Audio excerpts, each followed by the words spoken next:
Welcome sa Bossing Movie Recap. Ngayon, ay tatalakayin natin ang kwento ng isang retiradong mamamatay tao na binigyan ng misyong bantayan ang anak ng kanyang kaibigan. Ngunit, isang di inaasahang pangyayari ang maglalagay sa kanya sa gitna ng isang investigasyon ng pagpatay at sa mapanganib na mundo ng human trafficking.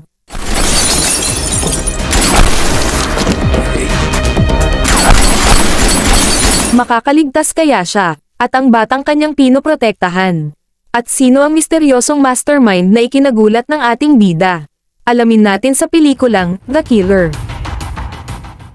Si Ken ay isang propesyonal na mamamatay tao na handang pumatay para sa malaking halaga. Matapos kumita ng malaking pera mula sa kanyang trabaho, nagdesisyon si Ken na magretiro at mamuhay ng tahimik. Isang araw, sinabihan siya ng kanyang asawang si Chun na aalis sila kasama ang matalik na kaibigan nitong si Jin para maglibang ng ilang araw. Dahil dito, hiningi ni Chun kay Ken na bantayan ang anak na babae ni Jin mula sa dati nitong asawa. Ang pangalan ng batang babae ay si Jana, at siya ay 17 taong gulang. Bagamat nag-aalangan, pumayag si Ken dahil sa pagmamahal niya kay Chun. Kinabukasan, hinatid ni Ken ang kanyang asawa at si Jin sa airport, at pagkatapos ay sinundo niya si Jana sa isang coffee shop. Sa kanilang pag-uwi, sinabi ni Jana kay Ken na gusto niyang manatili sa bahay ng kanyang kaibigan. Bagamat may pag-aalangan, pumayag si Ken. Bago umalis, binigyan niya si Jana ng pera at inilagay ang isang tracking device sa kanyang wallet para malaman ang kanyang lokasyon. Sa gitna ng gabi, tumawag si Jana kay Ken at sinabing masakit ang kanyang tiyan. Agad na pumunta si Ken para tulungan siya. Ngunit, pagdating niya, nakita niyang nag-e-enjoy si Jana kasama ang kanyang boyfriend. Nagalit si Ken, pero nagtimpi lamang siya. Hiniling ni Jana sa kanya na umalis dahil pupunta siya sa bahay ng kanyang kaibigan. Nang paalis na si Ken, nakita niya si Jana na pupunta sa ibang lugar kasama ang kanyang boyfriend. Kasabay nito, nakita ni Ken ang ilang mga babae dito na lasing. Sa pagkakakita nito, na-realize niya ang kanyang responsibilidad kaya sinundan niya si Jana.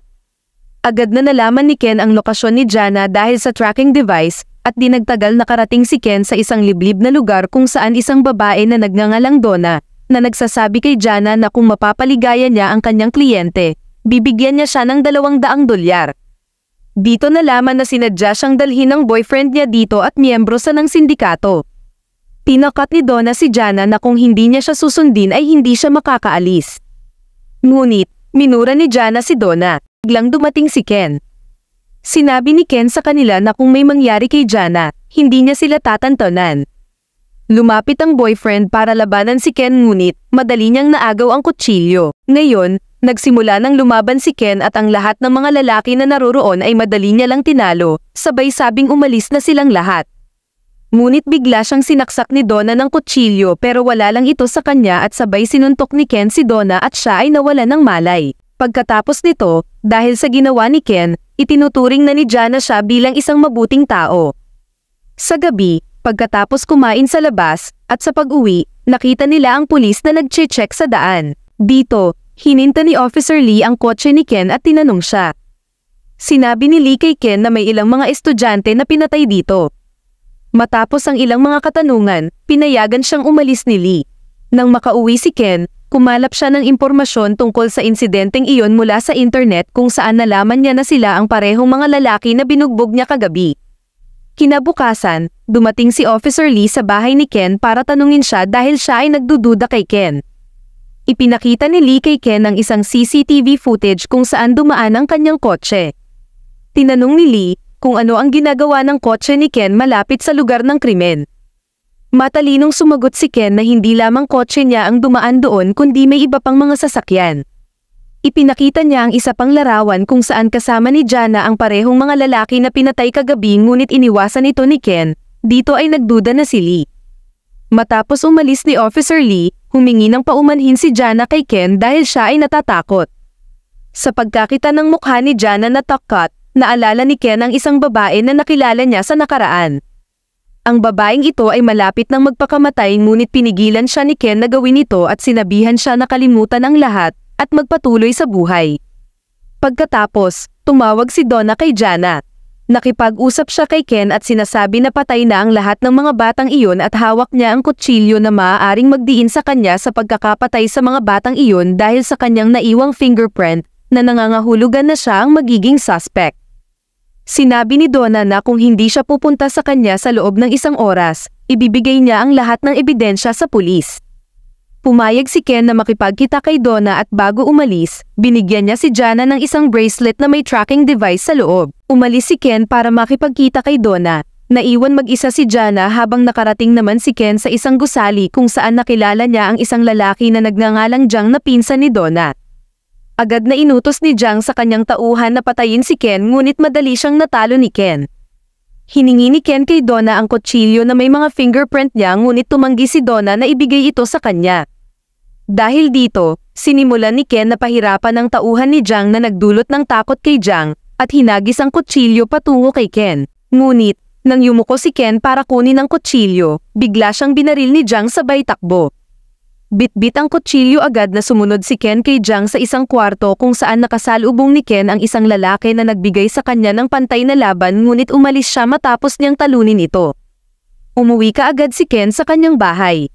Nang makarating, nalaman niya na pinasok ito at napag-alaman na dinukot si Jana, at agad na natukoy ni Ken ang kanyang lokasyon gamit ang tracking bracelet at kinuha ang kanyang baril at nagtungo doon. Dumating si Ken sa isang kalye kung saan direktang inatake ang taong naroroon at nakitang tumatakbo si Donna ngunit nahuli siya ni Ken. Tinanong ni Ken siya kung nasaan si Jana. Ngunit, nagbanta ito na kung papatayin siya ni Ken, ang mga kasamahan niya ay tiyak na papatayin din si Jana. Ngunit hindi siya pinatay ni Ken. Sa halip, sinimulan ni Ken na pahirapan siya hanggang sa ito'y napilitang sabihin ang buong katotohanan. Ibinunyag ni Donna na ang kanilang trabaho ay ang pagdukot ng mga menor de edad na babae at pagbebenta sa kanila. Si Jana, isang kaakit-akit na dalagang birhen, ay naging biktima ng operasyon. Binayaran siya ng malaking halaga ng isang kliyente upang dukutin si Jana at dalhin ito sa kanya.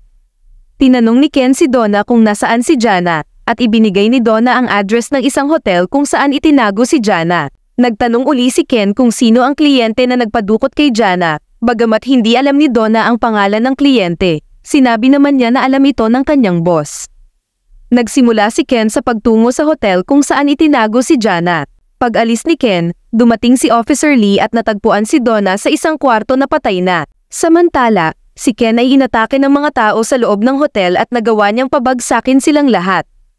Ngunit, napagtanto niyang wala roon si Jana sa hotel na iyon. Biglang sumulpot si Yuri, isang profesional na killer, sa harap ni Ken.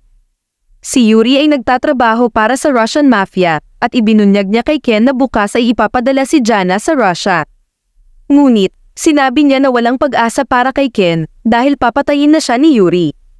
Nagsimula silang maglaban ngunit, tumalon si Ken mula sa bintana at nahulog sa ibabaw ng isang kotse na pag-aari ni Officer Lee.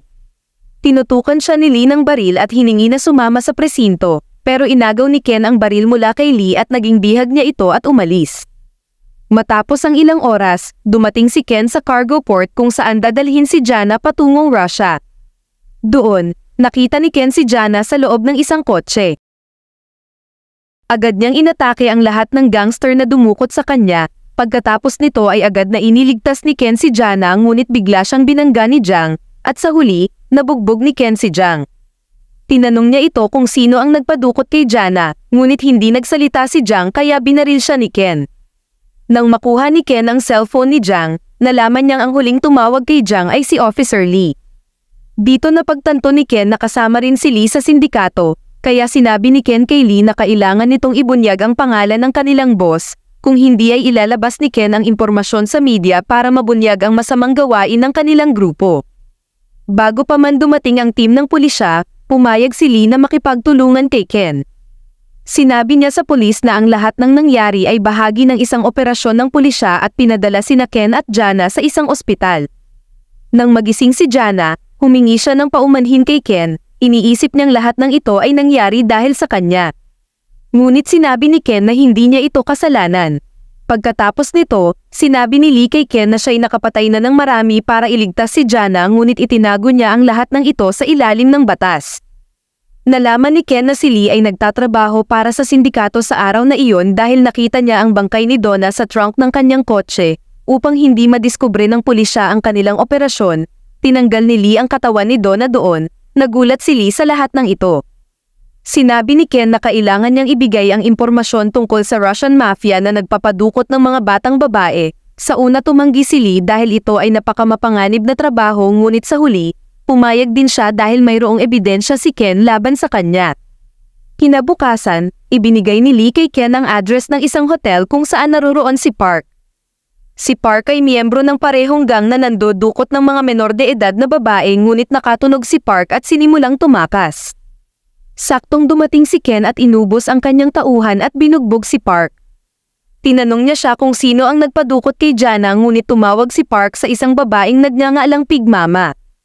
Dito, nalaman ni Ken na si Judge Kim ang mastermind ng lahat ng ito ayon sa pag-uusap ni Park at Pig Mama sa cellphone. Sinabi ni Park na si Judge Kim ay ini-enjoy ang isa sa mga batang babae bago ito ibenta sa Russia. Pagkatapos nito, pinatahimik na niya si Park at tinawagan ng isang cleansing team. Dumating ang isang team at mabilis na nilinis ang crime scene. Ang team na ito ay ilegal at nagtatrabaho lamang para sa mga gangster at mafia para alisin ang mga ebidensya. Pagkatapos nito, nagtungo siya sa isang gun dealer at kinuha ang isang sniper rifle. Ngayon ay handa na si Ken, at nang tumawag si Lee, sinabi nito na si Judge Kim ang mastermind ng lahat. Si Judge Kim ay ang pangulo ng Central District Law at napaka-impluwensyang tao kaya hindi siya kayang guluhin ni Officer Lee. Ngunit kinuha ni Ken ang address ni Judge Kim. Bilang isang profesional na killer, hindi siya natatakot sa anumang politiko o opisyal. Sinabi rin ni Lee na namatay sa isang car accident ang ama ni Jana, kaya ngayon ay nakatira na si Jana sa kanyang stepmother. Matapos makuha ang lahat ng impormasyon mula kay Lee, dumating si Ken sa hotel kung saan nagpapakasaya si Judge Kim kasama ang mga babae. Isa-isa niyang itinumba ang lahat ng mga tauhan ni Judge Kim gamit ang isang sniper rifle. Kasabay nito nagpadala si Pig Mama ng isang bagong babae para aliwin si Judge at pumasok si Ken sa gusali. Naroon din si Yuri na nagsimulang magpaputok kay Ken. Nagsimula na ang bar ilan sa pagitan nila kasama rin si Lee bilang kakampi niya. Ngunit, sa isang pagkakataon, tinraidor niya si Ken at hinuli ni Yuri si Ken at dinala siya kay Judge Kim. Tinanong ni Ken si Judge kung siya ba ang lalaking nagpadukot kay Jana pero ngumiti lamang ito at inutos kay Lee na iligpit na si Ken. Inilabas siya ni Lee pero biglang umatake si Ken. Dumating din ang iba pang goons, ngunit nilabanan ni Ken silang lahat at pinatay sila ng mabilisan at matapos ito, pinatay ni Ken si Lee. Biglang dumating si Yuri at nagsimulang magpaputok. Naglaban sila at malubhan niyang nasaktan si Yuri. Sa huli, pinatay rin niya ito.